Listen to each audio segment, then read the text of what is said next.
Hello, everyone. This is Julia from the Macedon Public Library. We're doing another Tolkien reading. So we're doing the second one from the Two Towers.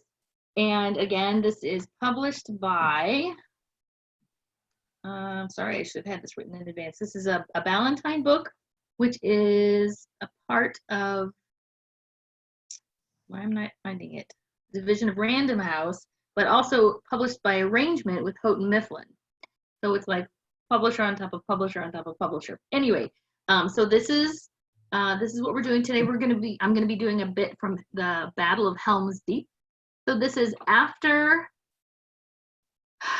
I'm trying to set the stage. Maybe this is I don't know exactly. I might just need to jump in. So this is when Aragorn and Legolas and Gimli are at Helm's Deep, which is like a natural cave structure that's been then built up. As a fortification. So, and we have Theoden here, also with the Riders of the Mark. So they're holding out. The orcs are fast coming on their heels, coming from Saruman, and they're like, okay, we have to stand and fight. And specifically, I'm going to be reading from the areas where Gimli the dwarf is going to be sharing triumphs of the battle with Legolas, who is an elf. And elves and dwarves don't traditionally get along very well, but it's very lovely in the story how they form a friendship. So this is how they deal with their friendship during times of battle. All right, so here we go. This is right before swords really start clashing. Gimli stood leaning above the breastwork upon the wall. Legolas sat above on the parapet, fingering his bow and peering out into the gloom. "This is more to my liking," said the dwarf, stamping on his stones. "Ever my heart rises as we draw near the mountains. There's good rock here. This country has tough bones. I felt them in my feet as we came up from the dike. Give me a year and 100 of my kin, and I would make this a place that armies would break upon like water." "I do not doubt it," said Legolas, "but you are a dwarf, and dwarves are strange folk. I do not like this place, and I shall like it no more by the light of day. But you comfort me, Gimli, and I am glad to have you standing nigh with your stout legs and your hard axe. I wish there were more of your kin among us, but even more would I give for 100 good archers of Mirkwood. We shall need them, though Rohirrim have good bowmen after their fashion, but there are too few here, too few." "It is dark for archery," said Gimli. "Indeed, it is time for sleep. Sleep, oh, I feel the need of it, as never I thought any dwarf could. Riding is tiring work. Yet my axe is restless in my hand. Give me a row of orknecks and room to swing, and all weariness will fall from me." A slow time passed. Far down in the valley, scattered fires still burned. The hosts of Isengard were advancing in silence now. Their torches could be seen winding up the coombe in many lines. Suddenly from the dike, yells and screams and the fierce battle cries of men broke out. Flaming brands appeared over the brink and clustered thickly at the breach. Then they scattered and vanished. Men came galloping back over the field and up the ramp to the gate of the Hornburg. The rear guard of the Westfolders had been driven in.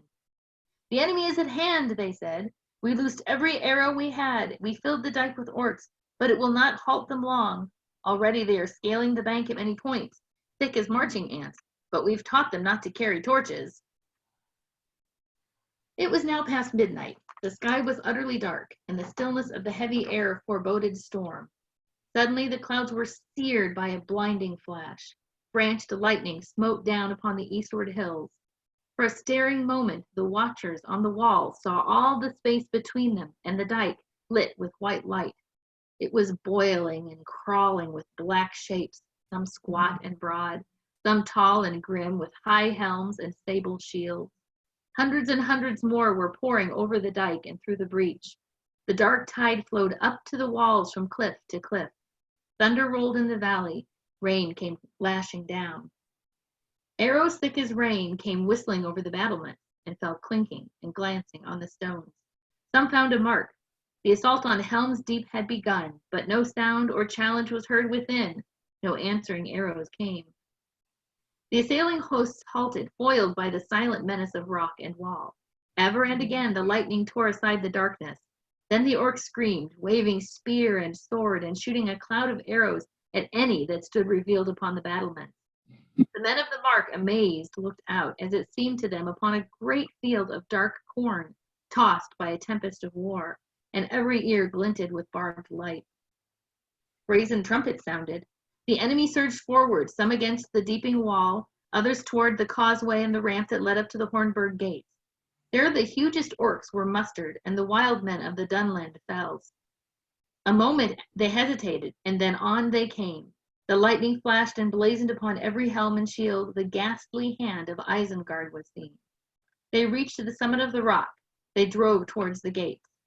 Then at last an answer came. A storm of arrows met them, and a hail of stones. They wavered, broke, and fled back, and then charged again, broke and charged again, and each time, like the incoming sea, they halted at a higher point. Again trumpets rang, and a press of roaring men leaped forth. They held their great shields above them like a roof, while in their midst they bore 2 trunks of mighty trees. Behind them orc archers crowded, sending a hail of darts against the bowmen on the walls. They gained the gates. The trees, swung by strong arms, smote the timbers with a rending boom.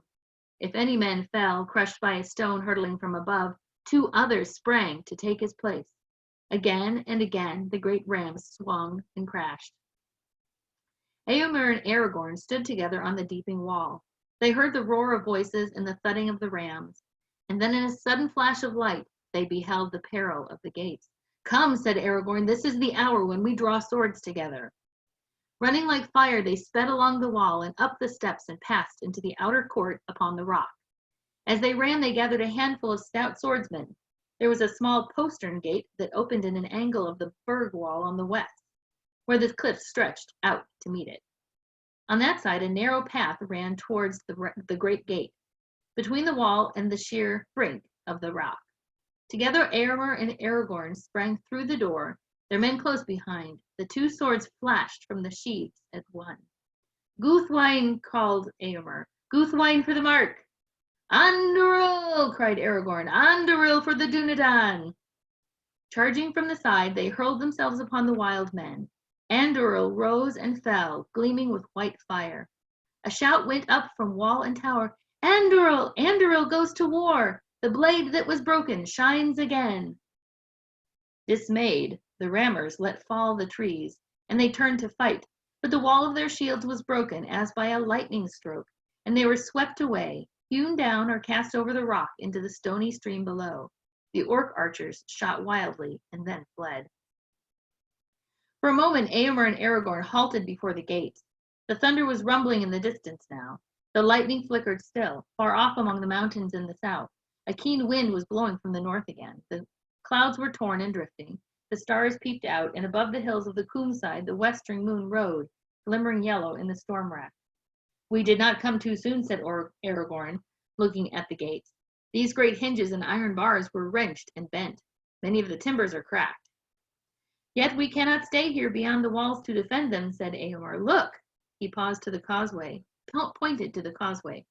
Already a great press of orcs and men were gathered again beyond the stream. Arrows whined and skipped on the stones about them. "Come, we must get back and see what we can do to pile stones and beams across the gates within. Come now." They ran, and they turned and ran. At that moment, some dozen orcs that had lain motionless among the slain leaped to their feet and came silently and swiftly behind. 2 flung themselves to the ground at Eomer's heels, tripped him, and in a moment they were on top of him. But a small dark figure that none had observed sprang out of the shadows and gave a hoarse cry. "Barak Khazad! Khazad al-Menu!" An axe swung and swept back. 2 orcs fell headless. The rest fled. Eomer struggled to his feet, even as Aragorn ran back to his aid. The postern was closed again, the iron door was barred and piled inside with stones. Where all were safe within, Eomer turned. "I thank you, Gimli, son of Gloin," he said. "I did not know that you were with us in the sortie, but oft the unbidden guest proves the best company. How came you there?" "I followed you to shake off sleep," said Gimli, "but I looked on the hillmen, and they seemed overlarge for me, so I sat beside a stone to see your swordplay." "I shall not find it easy to repay you," said Eomer. "There may be many a chance ere the night is over," laughed the dwarf, "but I am content. Till now I've hewn naught but wood since I left Moria." "Two," said Gimli, patting his axe. He had returned to his place on the wall. "Two?" said Legolas. "I've done better, though now I must grope for spent arrows. All mine are gone. Yet I make my tale 20 at the least, but that is only a few leaves in a forest. The sky now was quickly clearing, and the sinking moon was shining brightly, but the light brought little hope to the riders of the mark. The enemy before them seemed to have grown rather than diminished, and still more were pressing up from the valley through the breach. The sortie upon the rock gained only a brief respite. The assault on the gates was redoubled. Against the deeping wall, the hosts of Isengard roared like a sea. Orcs and hillmen swarmed about its feet from end to end. Ropes with grappling hooks were hurled over the parapet faster than men could cut them or fling them back. Hundreds of long ladders were lifted up. Many were cast down in ruin, but many more replaced them, and orcs sprang up them like apes in the dark forests of the south. Before the wall's foot, the dead and broken were piled like shingles in a storm. Ever higher rose the hideous mounds, and still the enemy came on. The men of Rohan grew weary. All their arrows were spent, and every shaft was shot. Their swords were notched, and their shields were riven. 3 times Aragorn and Eomer rallied them, and 3 times Anduro flamed in a desperate charge that drove the enemy from the wall. Then a clamor arose in the deep behind. Orcs had crept like rats through the culvert through which the stream flowed out. There they had gathered in the shadow of the cliffs until the assault above was hottest, and nearly all the men of the defense had rushed to the wall's top. And then they sprang out. Already some had passed into the jaws of the deep, and were among the horses fighting with the guards. Down from the wall leapt Gimli with a fierce cry that echoed in the cliffs. "Khazad! Khazad!" He soon had work enough. "Aoi!" he shouted. "The orcs are behind the wall! Aoi! Come, Legolas! There are enough for both of us. Khazad al menu!" Gamling the Old looked down from the Hornburg, hearing the great voice of the dwarf above all the tumult. "The orcs are in the deep!" he cried. "Helm! Helm! Forth Helmingast!" He shouted as he leaped down the stair from the rock, with many men of Westfold at his back. Their onset was fierce and sudden, and the orcs gave way before them. Ere long they were hemmed in the narrow of the gorge, and all were slain or driven shrieking into the chasm of the deep, to fall before the guardians of the hidden caves. 21, cried Gimli. He hewed a 2-handed stroke and laid the last orc before his feet. "Now my count passes Master Legolas again." "We must stop this rat hole," said Gamling. "Dwarves are said to be cunning folk with stone. Lend us your aid, master." "We do not shape stone with battle axes, nor with our fingernails," said Gimli, "but I will help as I may." They gathered such small boulders and broken stones as they could find to hand, and under Gimli's direction the Westfold men blocked up the inner end of the culvert until only a narrow outlet remained. Then the deeping stream, swollen by the rain, churned and fretted in its choked path, and spread slowly in cold pools from cliff to cliff. "It will be drier above," said Gimli. "Come, Gamling, let us see how things go on the wall." He climbed up and found Legolas beside Aragorn and Eomer. The elf was whetting his long knife. There was for a while a lull in the assault, since the attempt to break in through the culvert had been foiled. 21, said Gimli. "Good," said Legolas, "but my count is now 24. It has been knife work up here." Eomer and Aragorn leaned wearily on their swords. Away on the left, the crash and clamor of the battle on the rock rose loud again. But the Hornburg still held fast, like an island in the sea. Its gates lay in ruin, but over the barricade of beams and stones within, no enemy as yet has passed. Aragorn looked at the pale stars and at the moon, now sloping behind the western hills that enclosed the valley. "This is a night as long as years," he said. "How long will the day tarry?"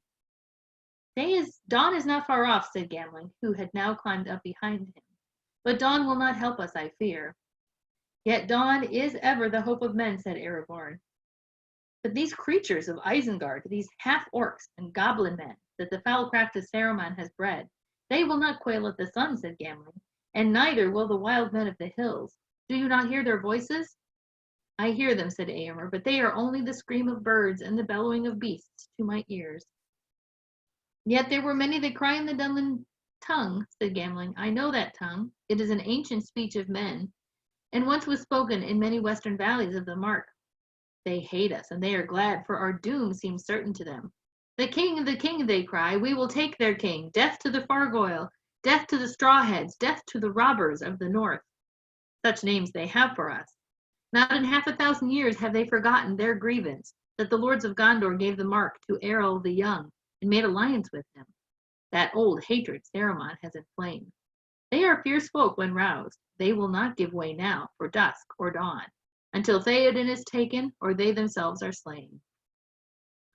Well, nonetheless, the day will bring hope to me, said Aragorn. Is it not said that no foe has ever taken the Hornburg, if men defend it? So the minstrels say, said Eomer. Then let us defend it, and hope, said Aragorn. One more area. Even as they spoke, there came a blare of trumpets. Then there was a crash and flash of flame and smoke. The waters of the deeping stream poured out, hissing and foaming. They were choked no longer. A gaping hole was blasted in the wall. A host of evil shapes poured in. Oh, what devilry of Saruman, cried Aragorn. They have crept in the culvert again while we talked, and they have lit the fire of Orthanc beneath our feet. Elendil! Elendil! He shouted as he leaped down into the breach. But even as he did so, 100 ladders were raised against the battlements. Over the wall and under the wall, the last assault came sweeping, like a dark wave upon a hill of sand. The defense was swept away. Some of the riders were driven back further and further into the deep, falling and fighting as they gave way, step by step towards the caves. Others cut their way back towards the citadel. A broad stairway climbed from the deep up to the rock and the rear gate of the Hornburg. Near the bottom stood Aragorn. In his hand still Anduril gleamed, and the terror of the sword for a while held back the enemy. As one by one, all who could gain the stair passed up toward the gate. Behind on the upper steps knelt Legolas. His bow was bent, but one gleamed arrow was all that he had left, and he peered out now, ready to shoot the first orc that should dare to approach the stair. Here's my cat. Thank you, Theo. All who can have now got safe within, Aragorn, he called. Come back. Aragorn turned and sped up the stair, but as he ran, he stumbled in his weariness. At once his enemies leaped forward. Up came the orcs, yelling, with their long arms stretched out to seize him. The foremost fell with Legolas's last arrow in his throat, but the rest sprang over him. Then a great boulder cast from the outer wall above crashed down upon the stair and hurled them back into the deep. Aragorn gained the door, and swiftly it clanged to behind him. Things go ill, my friends, he said, wiping the sweat from his brow with his arm. Ill enough, said Legolas, but not yet hopeless, while we can have you with us. Where is Gimli? I do not know, said Aragorn. I saw him last fighting on the ground behind the wall, but the enemy has swept us apart. Alas, that is evil news, said Legolas. He is stout and strong, said Aragorn. Let us hope that he will escape back to the caves. There he would be safe for a while, safer than we. Such a refuge would be to the liking of a dwarf. That must be my hope, said Legolas, but I wish that he had come this way. I desired to tell Master Gimli that my tale is now 39. If he wins back to the caves, he will pass your count again, laughed Aragorn. Never did I see an axe so wielded. I must go and seek some arrows, said Legolas. Would that this night would end, and I could have better light for shooting. I think that's where I'm going to end it, because my throat is getting really dry. Obviously, that is not quite the end of the battle. It goes on a little bit longer. Skimming to see quickly if I can find anything more with Legolas and Gimli, and specifically about the number.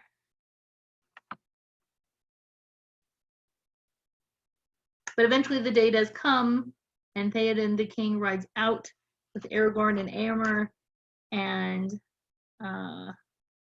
then there's a great horn that rings out behind them, and the Battle of Helm's Deep ends from beyond, and someone else arrives. So I'm saying this as if you've never read the books or you don't know the stories.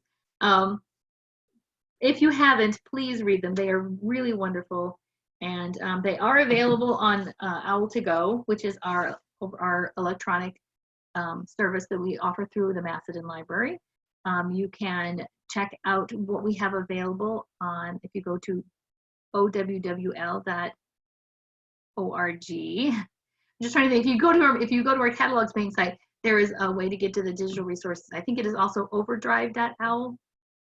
maybe it's owl.overdrive. Anyway, go to our website. We will have all the links to get you there. All of the Tolkien books are available. Some may be currently checked out, but the waiting list isn't.